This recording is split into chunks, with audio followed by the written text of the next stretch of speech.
are hearing there is You Are Unstoppable. This is the new song from last year's Eurovision winner, Conchita Wurst. She gained worldwide attention, as we know, with her incredible voice and her incredible appearance, a very glamorous lady with a beard. Her debut album is out in a couple of weeks. That is, as I said, her new single. We're so thrilled she's in Australia. Hello. Hello. Thanks for having me. Great to have you here. Thank you so much. Your life has just gone ballistic since Eurovision. Did you imagine when you stepped onto the stage how much your life would change? Oh, no. I wouldn't have a clue. I was going into this competition because I'm a huge fan of Eurovision, always been, and I just wanted to make the best out of it, you know, so it went quite well. When did you first discover the love of Eurovision? I think at the age of like 7 something. I watched it with my parents, obviously, and every year it was a great opportunity to stay up late for like the little kids, you know. Yes. So I was going for it. Because the voting goes for about 8 years. Exactly. And I pretend to be very interested. How do you keep up with it? It looks like it's eye-dryingly boring the way they do the voting process. How do you focus on that? Yeah, and it's even harder sitting there and experience the votings coming in, and you're just sitting there and waiting. And it's awful. I have to be completely honest. It must be awful, but then that moment when they announce your name as the winner, bang. Well, that's when it becomes good. Yeah, exactly. I totally changed my mind at this point. This isn't so bad after all. And also, you must have been the pride of Austria. How did you feel representing your country like that?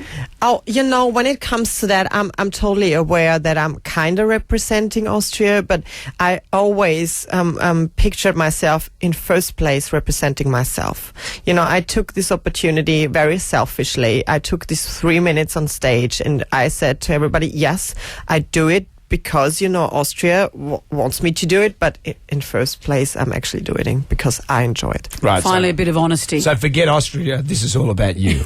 Well, not all about me, but those 3 minutes, yeah. They were. If we got out a pie chart, there'd be a lot of Conchita and there'd be a little sliver of Austria, but that's okay. That's okay. How did Conchita come about? Well, there was not really a specific date or time. I'm doing drag since I'm 14.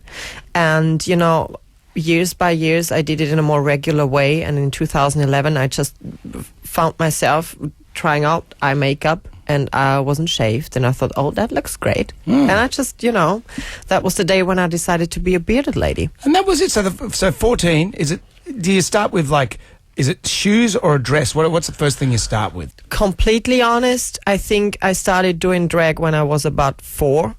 Because I would go to kindergarten in a dress and I couldn't care less about my mother's opinion. And she surrendered, actually. Because have you ever watched the footy show here in Australia? Because those guys love dressing up in dresses. Really? Yeah. Do they? Yeah, it's fun. Understandable. Yeah, but they can't sing though. They don't have any discernible talent. No, that's the difference. But they do it for themselves though. So. Well, Australia has a new interest in Eurovision. We're going to be represented for the first time. Have you met Guy Sebastian, our participant? Yes, I met Guy the other weekend in London because there are these pre-Eurovision parties going on everywhere. So I met him and I listened to him singing live because this live performance is a very important feature to have because the Eurovision public is judgmental. I say that very endearing. Yeah. But yeah, they will judge you if you're not able to deliver live. So, and he is incredible. He got this incredible voice, a great song. He's handsome. So he got everything it takes. And sometimes he toys with a beard as well. It's he gets to a stage and then he gets rid of it. So I don't know. Sometimes he has it and then sometimes he doesn't. But so are you thinking that because Conchita won with a beard, everyone now should have a beard? Maybe that's the thing. Maybe like ZZ Top should, if they were part of it, they'd be lay down misère. Conchita Wurst's single You Are Unstoppable is out now. The album is out on May 15. Conchita, thank you. Thank you so much for having me.